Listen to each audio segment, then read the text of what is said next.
नमस्कार मंडळी, तुला शिकवीन चांगलाच धडा या मालिकेत सध्या चारू हाऊस आणि चारुलता यांच्या लग्नाचा सिक्वेन्स सुरू आहे. अक्षरा काही महिन्यापूर्वी मालिकेत अधिपतीच्या खऱ्या आईला म्हणजे चारुलताला घेऊन आल्याचं पाहायला मिळालं. पण ही चारुलता नसून भुवनेश्वरी आहे हे तिला काही दिवसातच लक्षात येतं. घरातल्या समोर सासूचा हा मोठा डाव अक्षरा उघड करते, पण भुवनेश्वरी मोठ्या हुशारीने सूर्यवंशी कुटुंबासमोर सुनेला खोटं सिद्ध करून वेडं ठरवते.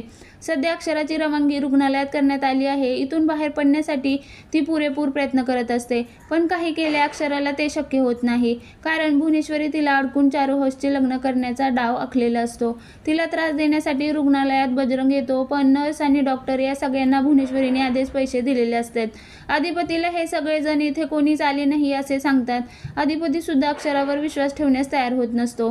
शेवटी मास्तरीणबाई आपल्या मैत्रिणीकडून मदतीसाठी मोबाईल मागून घेते.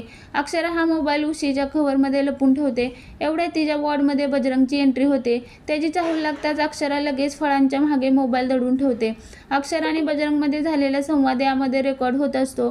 बजरंगला या सगळ्या कारस्थानात भुवनेश्वरी मदत करते हे सत्य अक्षराला वधवून घ्यायचं असतं. आता यात तिला यश मिळणार की नाही हे आगामी भागामध्ये स्पष्ट होईल. दुसरीकडे सूर्यवंशीच्या घरात चारू हाऊस आणि चारुलताच्या लग्नाची तयारी होत असते. चंचलाला ही चारुलता नसून तिची मावशी भुवनेश्वरी असल्याचं माहीत असतं. त्यामुळे चंचलला तिची मावशी अशी हाक मारते. इतक्याच अधिपती तिच्या खोलीत येतो. ते पाहताच भुवनेश्वरी पुन्हा एकदा सावध होते. आता तिचं हे खरं रूप सर्वांसमोर केव्हा येणार आणि विशेष अधिपती अक्षरावर विश्वास कधी ठेवेल हे पाहण्यासाठी प्रेक्षक उत्सुक आहेत. याशिवाय आता येत्या भागात अक्षरा आणि भुवनेश्वरीला अधिपतीच्या डोक्यावर हात ठेवून शपथ घ्यायला देखील लावणार आहे.